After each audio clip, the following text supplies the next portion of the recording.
সবাইকে জয় যিশু। প্রভু যীশু খ্রিস্টের শক্তিশালী নামে আমি আপনাদের প্রত্যেককে হৃদয় দিয়ে স্বাগত জানাচ্ছি আমার এই চ্যানেল জীবন্ত ঈশ্বরের মণ্ডলীতে। আশা করি প্রভুর আশীর্বাদে আপনারা প্রত্যেকেই সুস্থ সবল আছেন। তাই হোক, আমেন। যারা নতুন প্রথম আজ আমার ভিডিও দেখছেন তাদের জন্যে বলে রাখি, আমি মাদুলি দিই না, তাবিজ কবজ দিই না, আমি ঈশ্বরের বাক্য দিই, তাও আবার বিনামূল্যে। তাই একটু সময় বের করে প্রথম পর্ব থেকে পরপর ভিডিওগুলো দেখার চেষ্টা করুন।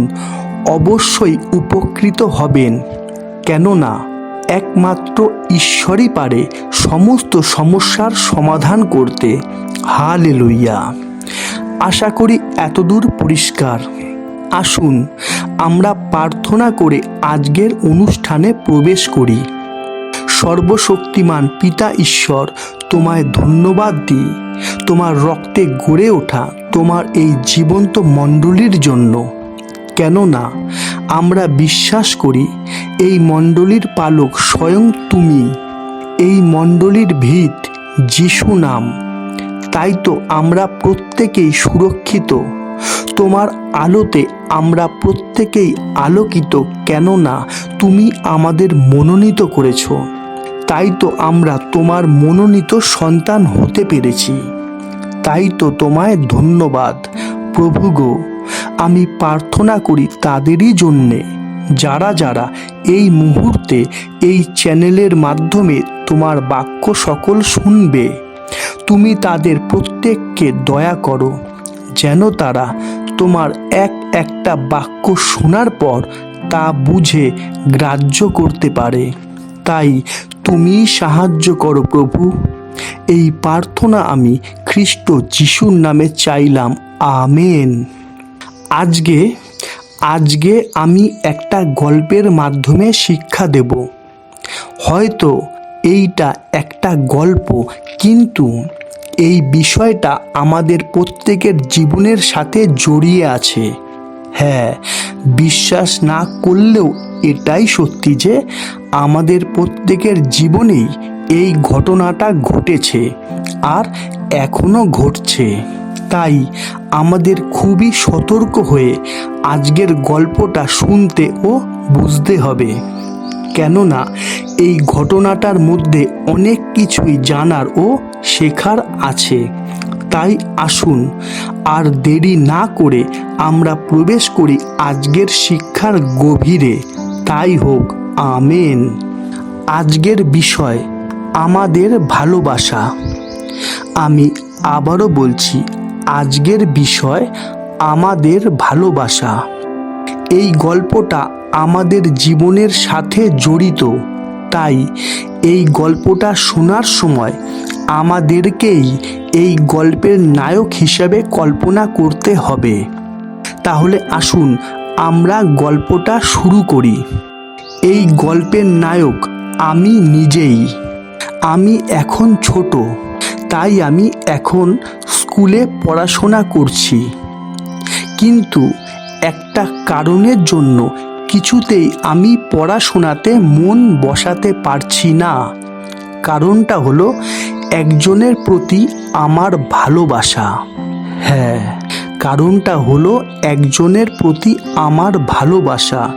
কেননা সেও আমাকে খুব ভালোবাসে, আর ভালোবাসা এতটাই গভীর যে আমি যখন বাড়িতে পড়াশোনা করি কিংবা স্যারের কাছে পড়তে যাই, তখন সেও আমার সঙ্গে সঙ্গে যায়, কেননা আমি তার উপস্থিতি টের পাই।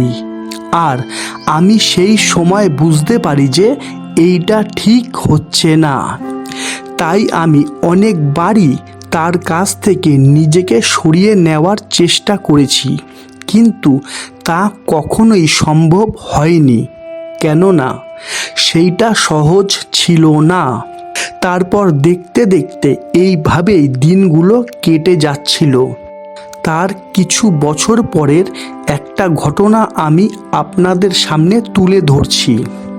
তখন আমি ক্লাস 10-এর ছাত্র। সন্ধেবেলায় পড়তে বসেছি।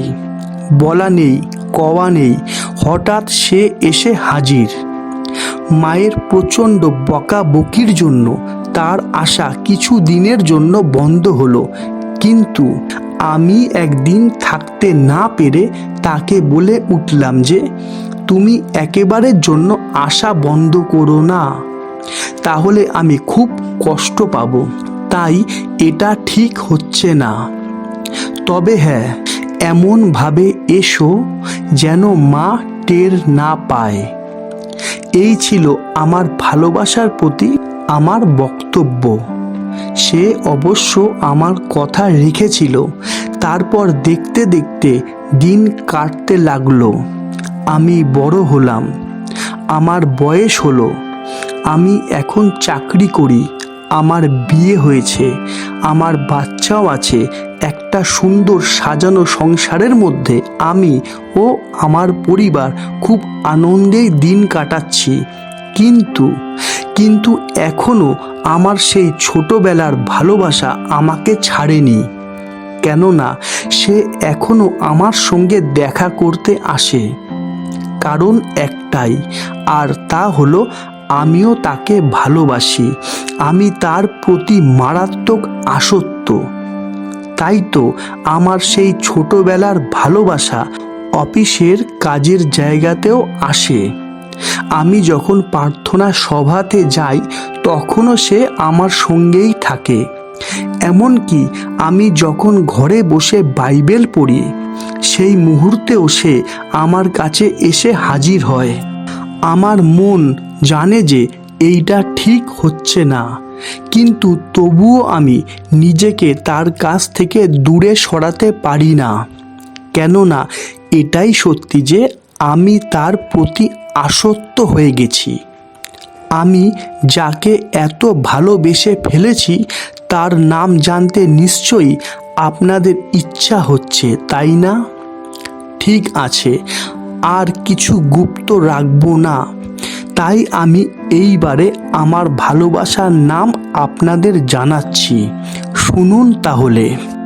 এই ভালোবাসা শুধু আমার একার নয়, কিন্তু আপনাদের জন্য প্রযোজ্য। কেননা সে আমার, আপনার, আমাদের প্রত্যেকেরই খুব কাছের, অত্যন্ত প্রিয়। সে হচ্ছে আমাদের ঘুম। হ্যাঁ, আমি আবারও বলছি, তার নাম হলো ঘুম।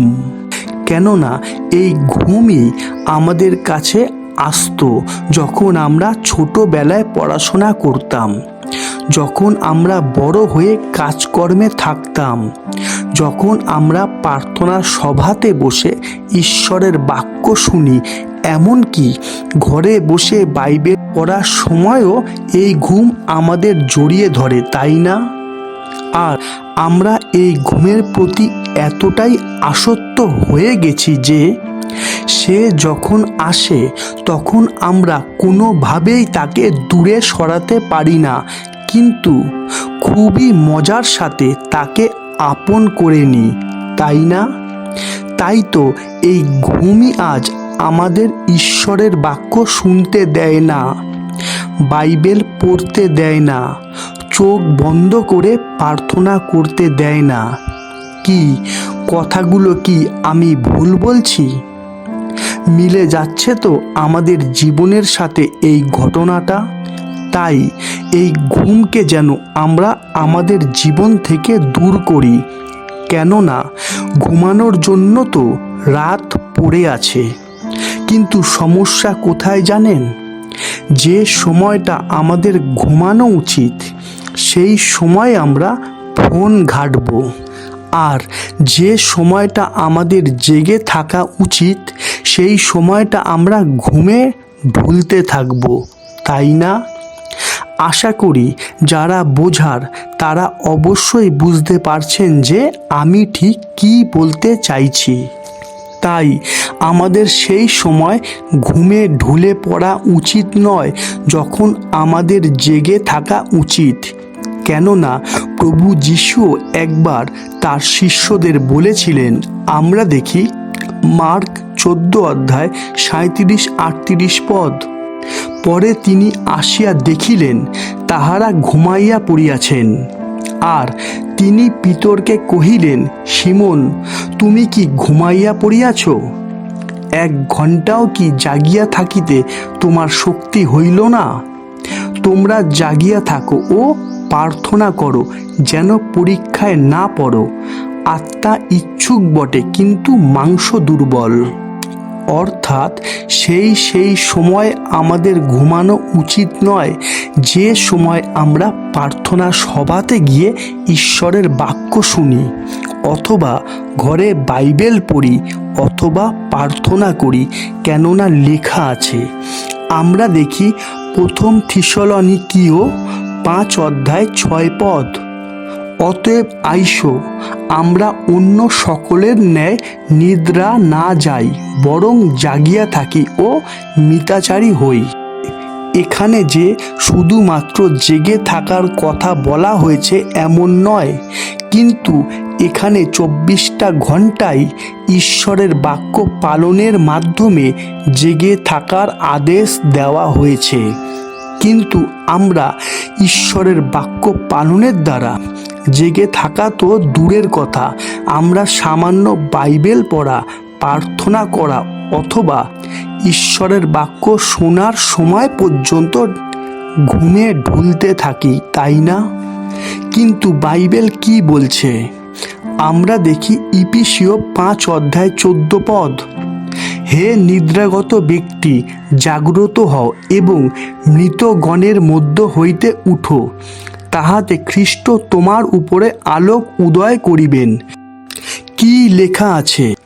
আমরা পড়ব কিন্তু বুঝব না, আমরা শুনব কিন্তু গ্রাহ্য করব না।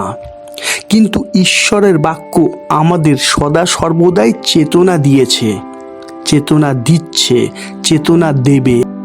তাই আমাদের উচিত ঘুমানোর সময় ঘুমানো আর জেগে থাকার সময় জেগে থাকা। কেননা বাইবেল পড়া, প্রার্থনা করা আর ঈশ্বরের বাক্য শোনার যে সময় আমরা পাচ্ছি, তা প্রচুর মানুষই পায় না। তাই আমাদের পরিবর্তন হতে হবে, আর ঈশ্বর যে তার বাক্যের দ্বারা আমাদের চেতনা দিচ্ছেন তা গ্রাহ্য করতে হবে। আশা করি আজকের বিষয় আমাদের ভালোবাসা অর্থাৎ অসময়ে এই ঘুমের অর্থ আমরা প্রত্যেকেই জানতে পারলাম, তাই না? ঈশ্বর প্রত্যেককে পরিবর্তন করুন ও চেতনা প্রদান করুন। আমেন। আজ এতটাই। আবার দেখা হবে ঈশ্বরের জীবন্ত বাণীর নতুন কোনো শিক্ষা নিয়ে। ততক্ষণ সবাইকে জয় যিশু, জয় যিশু, জয় যিশু।